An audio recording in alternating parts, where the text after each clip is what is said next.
What's up everyone, Cody back with my second in a series of Grid 2 DLC pack reviews. This time out it's the Peak Performance Pack, which was released on July 23rd of this year for Xbox 360, PlayStation 3, and PC. The pack includes 6 special edition cars that can be used in both single and multiplayer. Each Tier 2 vehicle has unique body modifications, paint jobs, and upgrades. All of the vehicles featured in this pack were originally on the game, however they were all Tier 1 vehicles that had to be upgraded through multiplayer or can only be used as stock vehicles on single player. The pack will set you back 400 Microsoft points or $4.99 US, and the vehicles are as follows: the Dodge Charger RT, the Ford Mustang Mach 1 Twister Special, the Chevrolet Camaro Z28 RS SS, the Volkswagen Golf R, BMW E30 M3, and the BMW 1 Series M Coupe. Jumping into the review here, really, the only thing I can say about this pack is that I feel like ultimately it's just recycled content. Basically, I figured it would be a good test is just simply to go to Brands Hatch Indy and take a stock Tier 2 car, which you can only use those on single player, and just get a good baseline time and just see exactly how much performance these high performance cars actually give you over the stock cars that you can only use on single player.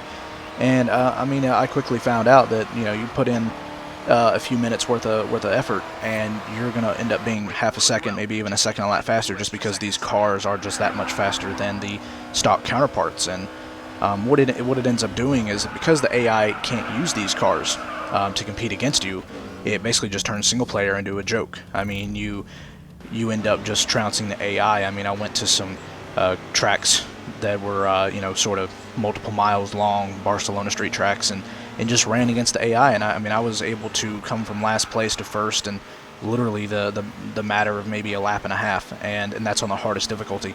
And I mean, I'm pretty good. I rate myself pretty highly on the game, but I mean, it would be nowhere near that simple. And on driving, if I was driving a car that had the same performance levels as the cars I were racing against. So yeah, so overall, I mean, you can use the cars on multiplayer. It gives you a head start on that aspect, so you can just jump into Tier 2 competition online and you can perform at a high level right away. You don't have to progress through multiplayer, but ultimately that takes away from satisfaction, right? I mean, you pay $5 for a DLC pack and you can just come straight in. You beat somebody that could have been playing the game for a couple hours and just hasn't gotten a car fast enough to compete with you. So overall, I definitely would not recommend this pack. I mean, the game is lacking in a lot of areas, and and to just recycle content with some pretty liveries and repainted wheels and stuff. I mean, it's not really an ideal concept, I think, for DLC. I mean, I guess it's just another way to make a few dollars, but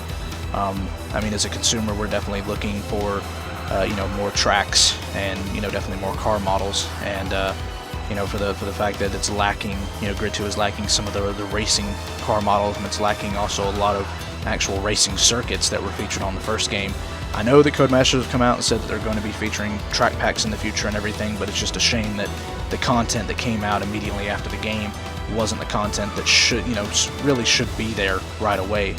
And hopefully all that other DLC will come out and it will sort of appease us as fans and players of Codemasters. And it's a shame that the game didn't feature a lot more content when it came out. I mean, I know it was in development for a long time, and they focused a lot of their efforts on sort of the atmosphere and the feeling of driving and everything, which was nice. But I feel like this pack recycle content, and ultimately I just feel like it does nothing. You just sort of cheat yourself out of victories and higher performance by buying it. So yeah, that will pretty much wrap things up with this review. So look forward to my third DLC pack review. It should be out very soon. So until then, Cody out.